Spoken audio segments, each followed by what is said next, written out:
बिस्मिल्लाहिर्रहमानिर्रहीम। Dear students, आज का जो हमारा टॉपिक है वो है role of forests in ecology and economy of India. यानी जो फॉरेस्ट्स हैं वो क्या रोल करते हैं in ecology and economy of India. किस तरह से हमें हमारी जो इकोलॉजी है वो स्ट्रांग होती है एंड इकोनॉमी ऑफ इंडिया जो है वो किस तरह से स्ट्रांग होती है with the help of these forests. Forests जो है forests are a valuable resource like a river system. जैसे हम देखते हैं कि जो रिवर होता है, रिवर भी एक नेचुरल रिसोर्स है। इस रिवर में पानी जो है वो रवां धवां रहता है।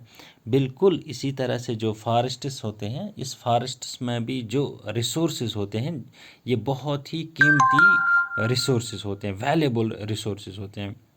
और इन रिसोर्सेज का इस्तेमाल इंसान करता है अपनी ज़िंदगी में। और ये जो रिसोर्सेज हैं ये हम डायरेक्टली और इनडायरेक्टली यूज़ करते हैं और इनको हम हासिल करते हैं फॉरेस्ट से। जैसे सबसे पहले आपको पता है कि फॉरेस्ट्स जो है ये हमें बहुत सारे चीज़ें जो है फराहम करते हैं, बहुत सारे फूड रिक्वायरमेंट्स। जैसे नट्स, फॉरेस्ट नट्स ये हमें मिलते हैं इन जंगलों से। हमें मिलते हैं वाइल्ड फ्रूट्स जो है ये फॉरेस्ट्स प्रोवाइड करते हैं, बेरीज़ एट्सट्रा। ये जो कुछ किस्म के फ्रूट्स होते हैं या कुछ नट्स जो होते हैं ये हमें फॉरेस्ट्स प्रोवाइड करते हैं, नंबर 1। नंबर 2, फॉरेस्ट्स जो है वो हमें प्रोवाइड करते हैं timber. Forests provide us timber.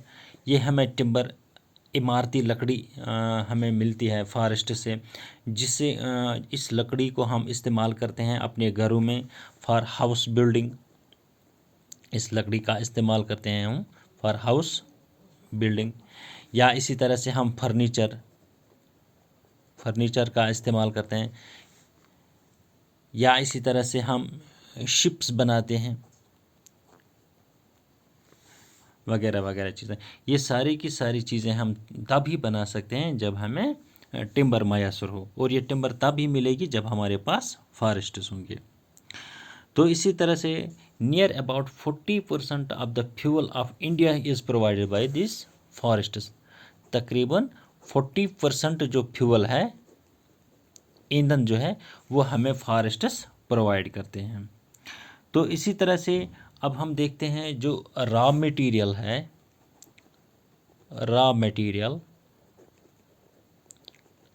हमें रॉ मटेरियल की ज़रूरत है, वो रॉ मटेरियल हमें फॉरेस्ट्स प्रोवाइड करते हैं। जैसे हमें for example for wood pulp, wood pulp, paper, rayon in, जैसे पेपर या रियान इंडस्ट्री, रियान इंडस्ट्रीज़। अगर हमें कागज़ बनानी है तो कागज़ बनाने के लिए हमें क्या चाहिए, यही लकड़ी जिसको हम इस्तेमाल करते हैं फॉर मेकिंग दिस पेपर। तो ये तभी मुमकिन है जब हमारे पास फॉरेस्ट्स हैं। तो इसी तरह से अगर हम देखते हैं many products like rubber, pitch या gum, tanning material, cork, camphor, fur, herbs etcetera, they are all gathered from this forests. हमें रबर की ज़रूरत है, it is provided by this forests. हमें गम की ज़रूरत है, it is provided by this forests. हमें हर्बस की ज़रूरत है, it is provided by this forests. हमें कॉरक की ज़रूरत है। ये सारी की सारी चीज़ें जो है ये हमें फॉरेस्ट्स प्रोवाइड करते हैं। इसी तरह से forests provide S plywood and fibre would for making, for packing purposes. तो हमें प्लाईवुड की ज़रूरत है, ये हमें फॉरेस्ट्स प्रोवाइड करते हैं। हमें फायरवुड की ज़रूरत है, ये हमें फॉरेस्ट जो है वो हमें ये प्रोवाइड करते हैं। सॉरी, फायर नहीं, fibre would, FIBRE, fibre would. Fibre would for packing purposes, हमें पैकिंग के लिए लकड़ी चाहिए, तो जो प्लाई वुड है या फाइबर वुड जो है ये हमें फॉरेस्ट्स प्रोवाइड करते हैं। तो इसी तरह से forests help in rainfall bye capturing moisture in the air, they help in rainfall में भी हमारे ये जो फॉरेस्ट्स हैं ये हमें काफ़ी मदद करते हैं, क्योंकि जो नमी होती है हवा में उसको ये कैप्चर करते हैं forests, and these affects the climate of an area. तो इससे हमारा जो क्लाइमेट है उस पर अच्छा असर पड़ता है। रेनफॉल होती है, बारिश पड़ती है इस ज़मीन पर, अगर खुश्क साली होती है तो बारिश जब पड़ती है तो ये ज़मीन नरम हो जाती है, ये ज़मीन तर व ताज़ा हो जाती है, यहाँ वेजिटेशन उगती है, यहाँ जो हर्ब्स हैं, यहाँ जो क्रॉप्स हैं, ये सारे के सारी चीज़ें तब मुमकिन हैं जब हमारे पास इरिगेशन है, हमें पानी चाहिए इन चीज़ों के लिए। तो ये जो फॉरेस्ट्स हैं ये हमें प्रोवाइड करते हैं, ये हमें हेल्प करते हैं इन रेनफॉल। तो बिल्कुल इसी तरह से फॉरेस्ट्स क्या करते हैं, it provides habitat to flora and fauna, habitat for flora and fauna, for flora and fauna means for plants and animals. इस ज़मीन पर प्लांट्स रहते हैं, इस ज़मीन पर एनिमल्स रहते हैं, ये दोनों लिविंग थिंग्स हैं। तो इन लिविंग थिंग्स को शेल्टर की ज़रूरत है, इन लिविंग थिंग्स को फूड की ज़रूरत है, इन लिविंग थिंग्स को रहने की ज़रूरत है। तो ये जो फॉरेस्ट्स हैं ये प्रोवाइड करते हैं शेल्टर भी, और ये प्रोवाइड करते हैं रेनफॉल भी, और ये प्रोवाइड करते हैं प्लांट्स को भी शेल्टर, और ये प्रोवाइड करते हैं हैबिटेट एनिमल्स को भी। Forests acts as a sink to the greenhouse gases.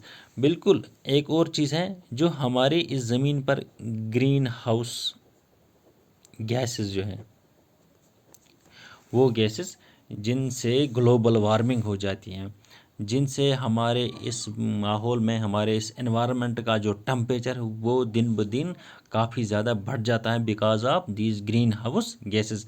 जैसे कार्बन मोनोऑक्साइड है, कार्बन डाइऑक्साइड है, सल्फर डाइऑक्साइड, ये जो गैसेस होते हैं ये ग्रीन हाउस गैसेस जब निकलते हैं, जिन रिसोर्स से ये निकलते हैं, जब इस एनवायरनमेंट में ये आते हैं तो इससे ग्रीन हाउस इफ़ेक्ट बढ़ जाता है, ग्लोबल वार्मिंग हो जाती है।